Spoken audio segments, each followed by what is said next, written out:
ओम शांति। आज 21 फरवरी 2025 है। भगवान शिव बोले प्रातः मुरली ओम शांति। बाप दादा मधुबन। मीठे बच्चे पास विद ऑनर होना है तो बुद्धि युक्त थोड़ा भी कहीं न भटके। एक बाप की याद रहे, देह को याद करने वाले ऊंच पद पा नहीं सकते।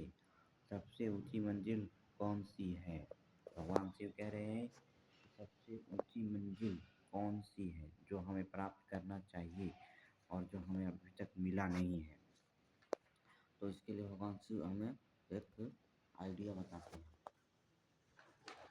क्वेश्चन उत्तर है, सबसे ऊंची मंजिल कौन सी है? उसका उत्तर, आत्मा जीती जी मरकर एक बाप की बने और कोई याद ना आए, देह अभिमान बिल्कुल छूट जाए, यही है ऊंची मंजिल। निरंतर देही अभिमानी अवस्था बन जाए, यह है बड़ी मंजिल। इसी से कर्मातीत अवस्था को प्राप्त करेंगे। गीत है तू प्यार का सागर है, तेरे एक बूंद के प्यासे हम। ओम शांति।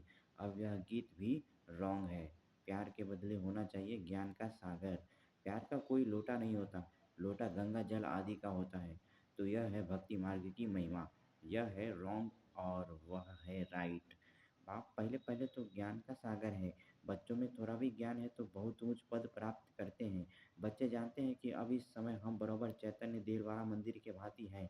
वह है जड़ देलवाड़ा मंदिर और यह है चैतन्य देलवाड़ा। यह भी वंडर है ना, जहाँ जड़ यादगार है वहाँ तुम चैतन्य आकर बैठे हो। परंतु मनुष्य कुछ समझते थोड़े ही है। आगे चलकर समझेंगे कि बराबर यह गॉड फादरली यूनिवर्सिटी है, यहाँ भगवान पढ़ाते हैं। इससे बड़ी यूनिवर्सिटी और कोई हो न सके। और यह भी समझेंगे कि यह तो बराबर चैतन्य देलवाड़ा मंदिर है। यह देलवाड़ा मंदिर तुम्हारा एक्यूरेट यादगार है। ऊपर छत में सूर्यवंशी चंद्रवंशी हैं, नीचे आदिदेव आदि देवी और बच्चे बैठे हैं। इनका नाम है ब्रह्मा। फिर सरस्वती है ब्रह्मा की बेटी।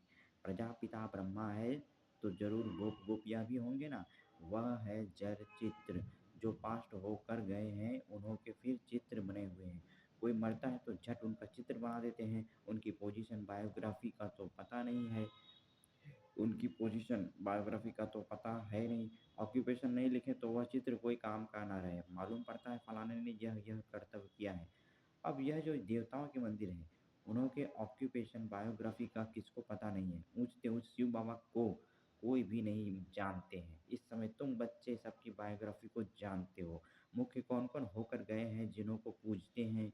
ऊंचते ऊंच है भगवान। शिवरात्रि भी मनाते हैं तो जरूर उनका उनका अवतरण हुआ है, परंतु कब हुआ, उसने क्या आकर किया, यह किसको भी पता नहीं है। शिव के साथ है ही ब्रह्मा। आदिदेव और आदिदेवी कौन है? उन्होंने इतनी भुजाएं क्यों दी हैं? क्योंकि वृद्धि तो होती है ना। प्रजापिता ब्रह्मा से कितनी वृद्धि होती है।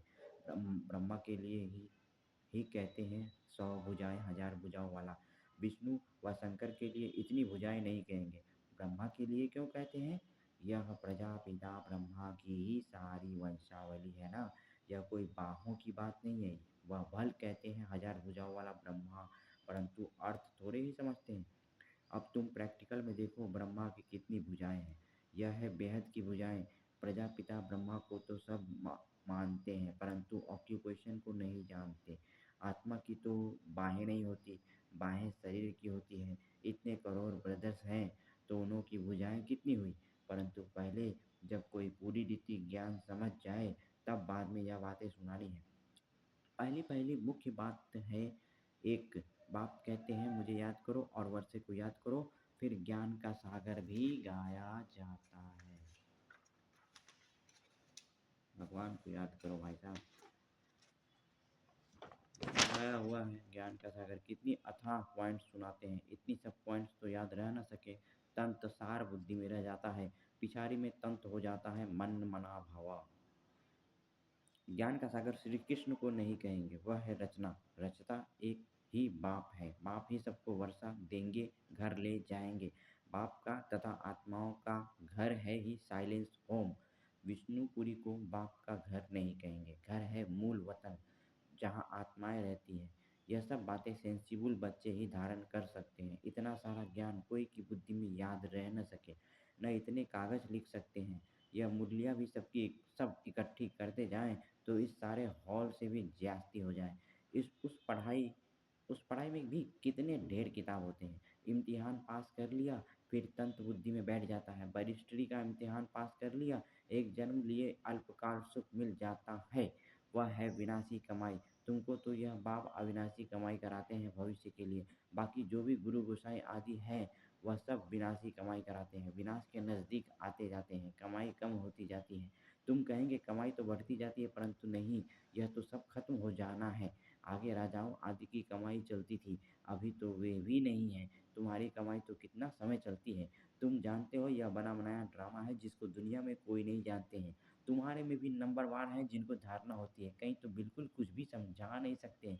कोई कहते हैं हम मित्र संबंधियों आदि को समझाते हैं, वह भी तो अल्पकाल हुआ ना। औरों को प्रदर्शनी आदि क्यों नहीं समझाते? पूरी धारणा नहीं है।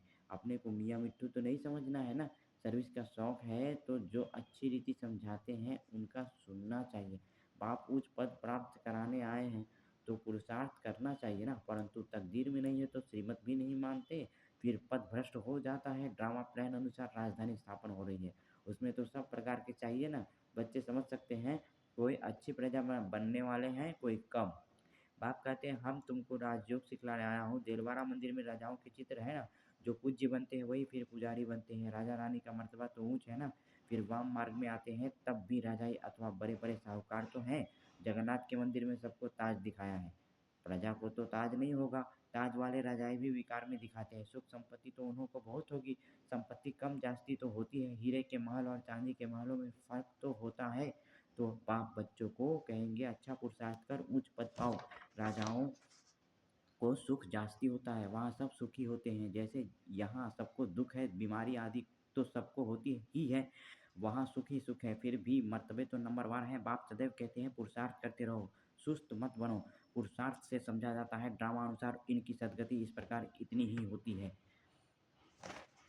अपनी सदगति के लिए श्रीमत पर चलना है, टीचर की मत पर स्टूडेंट ना चलें तो कोई काम के नहीं। नंबरवार पुरुषार्थ अनुसार अनुसार तो सब हैं। अगर कोई कहते हैं कि हम यह नहीं कर सकेंगे तो बाकी क्या सीखेंगे? सीख कर होशियार होना चाहिए। जो कोई भी कहे यह समझाते हुए तो बहुत अच्छा है, परंतु आत्मा जीते जी मरकर एक बाप की बने और कोई याद ना आए, अभिमान छूट जाए, यह है ऊंची मंजिल। सब कुछ भूलना है, पूरी देही अभिमानी अवस्था बन जाए, यह बड़ी मंजिल है। वहाँ आत्माएं हैं ही अशरीरी, फिर यहाँ आकर देह धारण करती हैं। अब फिर यहाँ इस देह में होते होते हुए अपने को अशरीरी समझना है। यह मेहनत बड़ी भारी है। अपने को आत्मा समझ कर्मातीत अवस्था में रहना है। सर्प को भी अक्ल है ना, पुरानी खाल छोड़ देते हैं तो तुमको देह अभिमान से कितना निकलना है। मूल वतन में तो तुम हो ही देही अभिमानी। यहाँ देह में होते अपने को आत्मा समझना है, देह अभिमान टूट जाना चाहिए। कितना भारी इम्तिहान है, भगवान को खुद आकर पढ़ाना पड़ता है। ऐसे और कोई कह न सके कि देह के सब संबंध छोड़ मेरा बनो, अपने को निराकार आत्मा समझो, कोई भी चीज़ का भान न रहे। माया एक दो की देह में बहुत फंसाती है, इसलिए बाबा कहते हैं इस साकार को भी याद नहीं करना है। बाबा कहते हैं तुमको तो अपनी देह को भी भूलना है, एक बाप को याद करना है, इसमें बहुत मेहनत है। माया अच्छे अच्छे बच्चों को भी नाम रूप में लटका देती है, यह आदत बड़ी खराब है। शरीर को याद करना यह तो भूतों की याद हो गई। हम कहते हैं एक शिव बाबा को याद करो, तुम फिर 5 भूतों को याद करते रहते हो। देह से बिल्कुल देह से बिल्कुल लगाव नहीं होना चाहिए। ब्राह्मणी से भी सीखना है, न कि उनके नाम रूप में लटकना है। देही अभिमानी बनने में ही मेहनत है। बाबा के पास भल चाट बहुत बच्चे भेज देते हैं, परंतु बाबा उस पर विश्वास नहीं करता है। कोई तो कहते हैं हम शिव बाबा के सिवाय और किसको याद नहीं करते हैं, परंतु बाबा जानते हैं, पाए भी याद नहीं करते। याद की तो बड़ी मेहनत है, कहाँ न कहाँ फंस पड़ते हैं। देहधारी को याद करना यह तो 5 भूतों की याद है, इनको भूत पूजा कहा जाता है। भूत को याद करते हैं। यहाँ तो तुमको एक शिव बाबा को याद करना है, पूजा की तो बात नहीं। भक्ति का नाम निशान गुम हो जाता है, फिर चित्रों को क्या याद करना है, वह भी मिट्टी के बने हुए हैं। बाप कहते हैं यह भी सब ड्रामा में नूंद है। अब फिर तुमको पुजारी से पूज्य बनाता हूँ। कोई भी शरीर को याद नहीं करना है सिवाय एक बाप के। आत्मा जब पावन बन जाएगी तो फिर शरीर भी पावन मिलेगा। अभी तो यह शरीर पावन नहीं है। पहले आत्मा जब सतो प्रधान से सतो रजो तमो में आती है तो शरीर भी उस अनुसार मिलता है। अभी तुम्हारी आत्मा पावन बनती जाएगी, लेकिन शरीर अभी पावन नहीं है होगा। यह समझने की बातें हैं।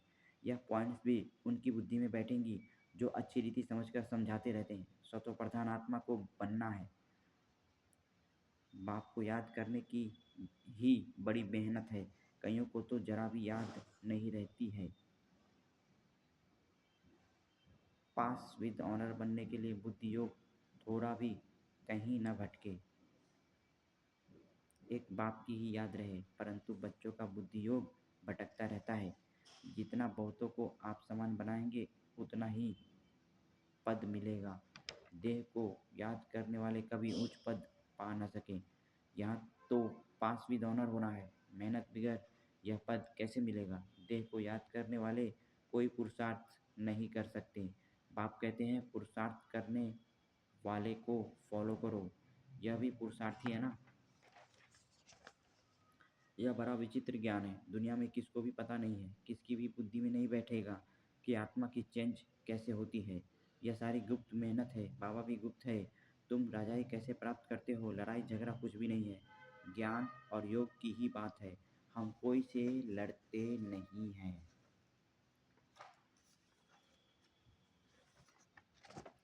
यह तो आत्मा को पवित्र बनाने के लिए मेहनत करनी है। आत्मा जैसे जैसे पतित बनती जाती है तो शरीर भी पतित लेती है। फिर आत्मा को पावन बनकर जाना है। बहुत मेहनत है।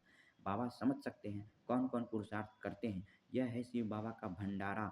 शिव बाबा के भंडारे में तुम सर्विस करते हो। सर्विस नहीं करेंगे तो पाई पैसे का पद जाकर पाएंगे। बाप के पास सर्विस के लिए आए और सर्विस नहीं की तो क्या पद मिलेगा। यह राजधानी स्थापन हो रही है, इसमें नौकर चाकर आदि सब बनेंगे ना।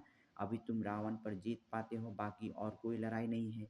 यह समझाया जाता है। कितनी गुप्त बात है। योग बल से विश्व की बादशाही तुम लेते हो।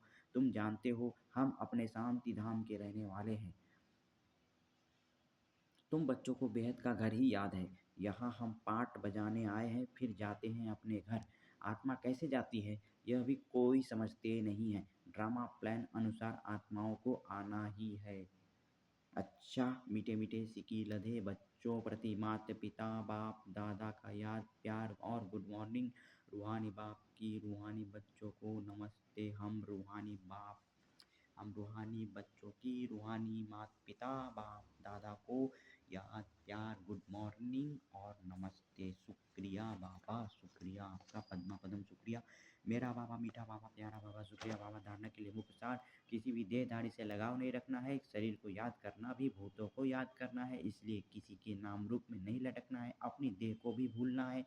भविष्य के लिए अविनाशी कमाई जमा करनी है। सेंसिबल बन ज्ञान को पॉइंट्स सेंसिबल बन ज्ञान की पॉइंट्स को बुद्धि में धारण करना है। जो बाप ने समझाया है वह समझकर दूसरों को सुनाना है। वरदान, कल्प कल्प के विजय की स्मृति के आधार पर माया दुश्मन का आह्वान करने वाले महावीर विजयी भव। महावीर विजयी बच्चे पेपर को देखकर घबराते नहीं, क्योंकि त्रिकालदर्शी होने के कारण जानते हैं कि हम कल्प कल्प के विजयी हैं। महावीर कभी ऐसे नहीं कह सकते कि बाबा हमारे पास माया को न भेजो, कृपा करो, आशीर्वाद करो, शक्ति दो, क्या करूं, कोई रास्ता दो। यह भी कमजोरी है। महावीर तो दुश्मन का आह्वान करते हैं कि आओ और हम पर विजयी बने, आओ और हम विजयी बने, आओ और हम विजयी बने। स्लोगन, समय की सूचना है, समान बनो संपन्न बनो, समान बनो संपन्न बनो। अव्यक्ति सारे एकांत प्रिय बनो, एकता और एकाग्रता को अपनाओ। कोई भी सिद्धि के लिए एक तो एकांत दूसरी एकाग्रता, दोनों की विधि द्वारा सिद्धि को पाते हैं। जैसे आपके यादगार चित्रों द्वारा सिद्धि प्राप्त करने वालों की विशेष दो बातों की विधि अपनाते हैं, एकांतवासी और एकाग्रता। यही विधि आप भी साकार में अपनाओ। एकाग्रता कम होने के कारण ही दृढ़ निश्चय की कमी होती है। एकांतवासी कम होने के कारण ही साधारण संकल्प बीज को कमजोर बना देते हैं। इसलिए इस विधि द्वारा सिद्धि स्वरूप बनो। अच्छा, ओम शांति।